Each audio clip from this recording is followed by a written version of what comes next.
Hello and welcome to a new video. Primary TET 2014 OMR সংক্রান্ত মামলার update নিয়ে এই ভিডিওতে আলোচনা করা হবে। শেষ পর্যন্ত ভিডিওটি দেখতে থাকুন। অবশ্যই চ্যানেলটিকে সাবস্ক্রাইব করে পাশের বেল আইকন প্রেস করে অল করে দেবেন, তাহলে ইম্পর্টেন্ট যে আপডেটগুলো সেগুলো মিস করবেন না। যারা ফেসবুক থেকে দেখছেন আমাদের এই পেজটিকে ফলো করতে ভুলবেন না। সোশ্যাল মিডিয়াতে যে লিঙ্কগুলো আছে গুরুত্বপূর্ণ, সেগুলো আমাদের ডেসক্রিপশনে আছে, চেক আউট এবং জয়েন করে নেবেন।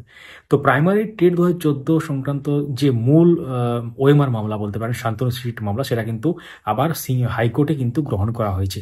এবং এই সংক্রান্ত যে মামলা, সেটা ডিভিশন বেঞ্চে আমরা আপডেট দিয়েছি এবং প্রতিনিয়ত আপডেট দিয়ে যাচ্ছি যে সব কেসগুলো চলছে।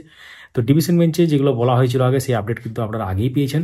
তো এই মামলাটি কিন্তু আবার হাইকোর্টে গ্রহণ করা হয়েছে এবং অর্থাৎ হাইকোর্ট গ্রহণ করেছে এবং সেক্ষেত্রে এটা মামলাটি যেহেতু গ্রহণ করা হয়েছে এবং সিবিআই যে ইনকোয়ারি হয়েছে আগে, সেটা আপনারা জানেন যে সিবিআই ইনকোয়ারি অরিজিনাল ওএমআর এর খোঁজে সিবিআই তারা কিন্তু অনেক ইনকোয়ারি করছে ইতিমধ্যে, এবং 30টা প্রশ্ন পর্ষদের উদ্দেশ্যে বলা হয়েছে এবং সেই প্রশ্নটার উত্তর কিন্তু পর্ষদকে দিতে বলা হয়েছিল। আমরা গত আপডেটে দেখেছিলাম বা গত যে শুনানি হয়েছিল সেগুলোতে দেখেছিলাম, এবং নতুন করে হাইকোর্টে সেটা গ্রহণ করা হয়েছে। এখন দেখার বিষয়ে কোন দিকে যায়, অর্থাৎ তাহলে কি সত্যি টেট 2014 বিপদে বা সংকটে?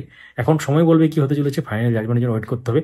এবং সেক্ষেত্রে পর্ষদও আগের বারে যে প্রশ্ন করা হয়েছিল সেই প্রশ্নের উত্তর কিন্তু দিতে রাজি আছে বলে একটা কেসের সাপেক্ষে পর্ষদের আইনজীবী জানিয়েছিলেন।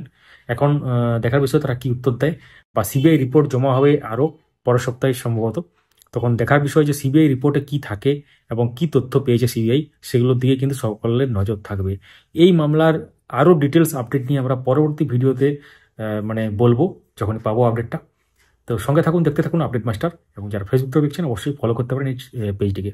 লাইক করুন ভিডিওটিকে এবং সবার সাথে শেয়ার করুন। কোনো প্রশ্ন থাকলে অবশ্যই কমেন্ট করুন। Thank you so much for watching.